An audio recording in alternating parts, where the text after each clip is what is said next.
সোমবাৰে নিশা 11:25 মান বজাত লখনাবন্ধাত এটি নৃশংস হত্যাকাণ্ড হৈছিল। উক্ত হত্যাকাণ্ডৰ মূল অভিযুক্ত মদন চন্দ্ৰ বিশ্বাস তেওঁ পলাতক অৱস্থাত আছিল। তাৰপিছত মই ফোনযোগে আৰক্ষীক উলনি থানাৰ আৰক্ষী বিষয়াক জনোৱাত তেওঁৰ ততাতৈয়াকৈ কোন জেগাত আছে বুলি মোৰ পৰা লোকেশ্যন ল'লে। লগতে মই ক'লোঁ যে ৰাঙলু চাইডে আহিব, তেওঁৰ ভনীয়েকৰ ঘৰ আছে তাতে আহিব। লগে লগে কঠীয়াতলী আৰক্ষীৰ সহযোগত তাক কৰায়ত্ব কৰিবলৈ সক্ষম হয়। আৰু বাকী 3জন অভিযুক্ত এজাহাৰ দাখিল কৰিবলৈ আহোঁতে থানাত মই ফোনযোগে ক'লোঁ যে দ্বিতীয় পক্ষত তেওঁলোকে ইয়াত মাৰ্ডাৰ কৰি গৈছে, তেওঁলোকক ইমিডিয়েট কৰায়ত্ব কৰিব লাগে ছাৰ। সেইবুলি কওঁতে তেওঁলোককো বন্দী কৰি ৰাখে। বাকী 3জন আসামীক আমি পুলিচক চমজাই দিছিলোঁ। 4জনৰ ভিতৰত 2জন মহিলা আছিল আৰু এজন পুৰুষ আছিল। কিন্তু সেইকেইজনক এতিয়ালৈকে আমি আৰক্ষী থানাতো দেখা নাই, ক'তো দেখা নাই। কিন্তু 4জনক অলৰেডি ইতিমধ্যে জেল হাজতলৈ প্ৰেৰণ কৰিছে।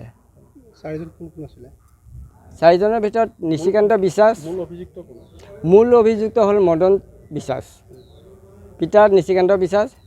আৰু এই যিকেইজনৰ বিষয়লৈ আমি নাজানো, এতিয়ালৈকে আৰক্ষী থানাত দেখা নাই। তেওঁলোক হ'ল শ্ৰী নিশিকান্ত বিশ্বাস, মদনৰ পিতৃ, আৰু সাজন বিশ্বাস,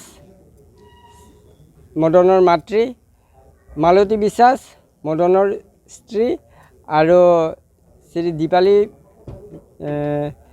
মণিকা বিশ্বাস, ৰতন বিশ্বাসৰ পত্নী।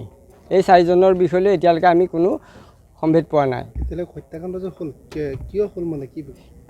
এই মাটি বাৰী সংক্ৰান্ত লৈ, বেছিও নহয়, 2 হাত মাটিৰ লৈ আজি বহুদিন ধৰি তেওঁলোকৰ মাজত এই এনে ধৰণৰ ঘটনা চলি আছিল। মাটি সীমালৈ বিবাদ চলি আছিল।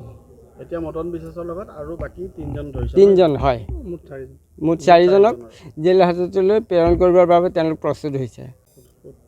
আপোনাৰ নাম কি ক'লে? মোৰ নাম যতীন চন্দ্ৰ হাজৰিকা। মানে আপোনাৰ অভিযোগৰ ভিতৰত বাকী কেইজন ধৰিছে? হয় হয়, মই আৰক্ষীক ফোনযোগে লগে লগে জনোৱাত তেওঁলোকে আহি পেলাই ইয়াত হেৰি কৰিছে।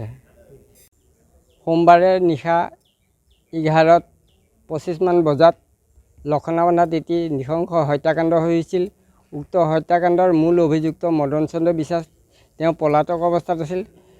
তাৰপিছত মই ফোনযোগে আৰক্ষীক উলনি থানাৰ আৰক্ষী বিষয়াক জনোৱাত তেওঁৰ ততাতৈয়াকৈ কোন জেগাত আছে বুলি মোৰ পৰা লোকেশ্যন ল'লে। লগতে মই ক'লোঁ যে ৰাঙলু চাইডে আহিব, তেওঁৰ ভনীয়েকৰ ঘৰ আছে তাতে আহিব। লগে লগে কঠীয়াতলী আৰক্ষীৰ সহযোগত তাক কৰায়ত্ব কৰিবলৈ সক্ষম হয়। আৰু বাকী 3জন অভিযুক্ত এজাহাৰ দাখিল কৰিবলৈ আহোঁতে থানাত মই ফোনযোগে ক'লোঁ যে দ্বিতীয় পক্ষত তেওঁলোকে ইয়াত মাৰ্ডাৰ কৰি গৈছে, তেওঁলোকক ইমিডিয়েট কৰায়ত্ব কৰিব লাগে ছাৰ। সেইবুলি কওঁতে তেওঁলোককো বন্দী কৰি ৰাখে। বাকী 3জন আসামীক আমি পুলিচক চমজাই দিছিলোঁ। 4জনৰ ভিতৰত 2জন মহিলা আছিল আৰু এজন পুৰুষ আছিল। কিন্তু সেইকেইজনক এতিয়ালৈকে আমি আৰক্ষী থানাতো দেখা নাই, ক'তো দেখা নাই। কিন্তু 4জনক অলৰেডি ইতিমধ্যে জেল হাজতলৈ প্ৰেৰণ কৰিছে। 4জন কোন কোন আছিলে? 4জনৰ ভিতৰত নিশিকান্ত বিশ্বাস, মূল অভিযুক্ত হ'ল মদন বিশ্বাস, পিতা নিশিকান্ত বিশ্বাস। আৰু এই যিকেইজনৰ বিষয়লৈ আমি নাজানো, এতিয়ালৈকে আৰক্ষী থানাত দেখা নাই। তেওঁলোক হ'ল শ্ৰী নিশিকান্ত বিশ্বাস, মদনৰ পিতৃ, আৰু সাজন বিশ্বাস,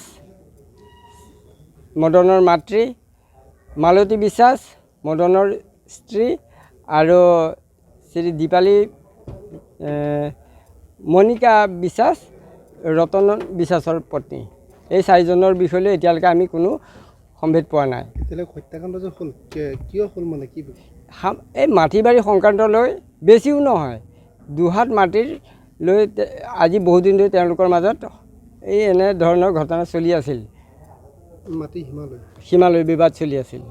এতিয়া মদন বিশ্বাসৰ লগত আৰু বাকী 3জন ধৰিছে। 3জন হয়, মুঠ 4জনক জেল হাজতলৈ প্ৰেৰণ কৰিবৰ বাবে তেওঁলোক প্ৰস্তুত হৈছে।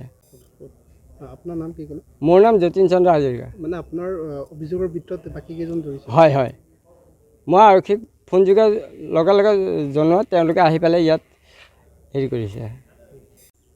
সোমবাৰে নিশা 11:25 মান বজাত লখনাবন্ধাত এটি নৃশংস হত্যাকাণ্ড হৈছিল।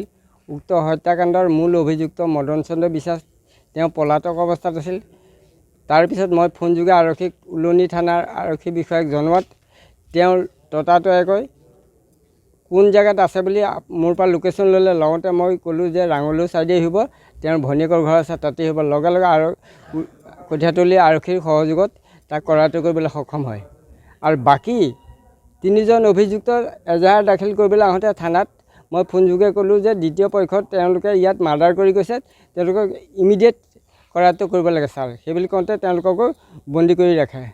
বাকী 3জন আসামীক আমি পুলিচক চমজাই দিছিলোঁ। 4জনৰ ভিতৰত 2জন মহিলা আছিল আৰু 1জন পুৰুষ আছিল।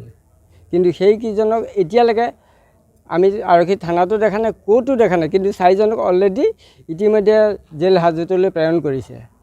4জন কোন কোন আছিলে? 4জনৰ ভিতৰত নিশিকান্ত বিশ্বাস, মূল অভিযুক্ত হ'ল মদন বিশ্বাস, পিতা নিশিকান্ত বিশ্বাস, আৰু এই যিকেইজনৰ বিষয়লৈ আমি নাজানো, এতিয়ালৈকে আৰক্ষী থানাত দেখা নাই। তেওঁলোক হ'ল শ্ৰী নিশিকান্ত বিশ্বাস, মদনৰ পিতৃ, আৰু সাজন বিশ্বাস, মদনৰ মাতৃ, মালতী বিশ্বাস, মদনৰ স্ত্ৰী, আৰু শ্ৰী দীপালী মণিকা বিশ্বাস, ৰতন বিশ্বাসৰ পত্নী।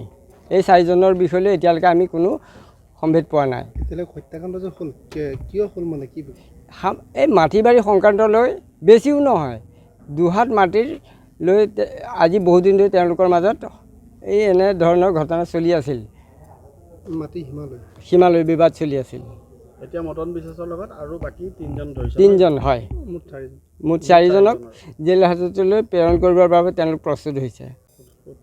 আপোনাৰ নাম কি ক'লে? মোৰ নাম যতীন চন্দ্ৰ হাজৰিকা। মানে আপোনাৰ অভিযোগৰ ভিতৰত বাকী কেইজন ধৰিছে? হয় হয়, মই আৰক্ষীক ফোনযোগে লগে লগে জনোৱাত তেওঁলোকে আহি পেলাই ইয়াত হেৰি কৰিছে। যিকোনো খবৰৰ বাবে যোগাযোগ কৰক 7099017330 লগতে 7099017110 নম্বৰত।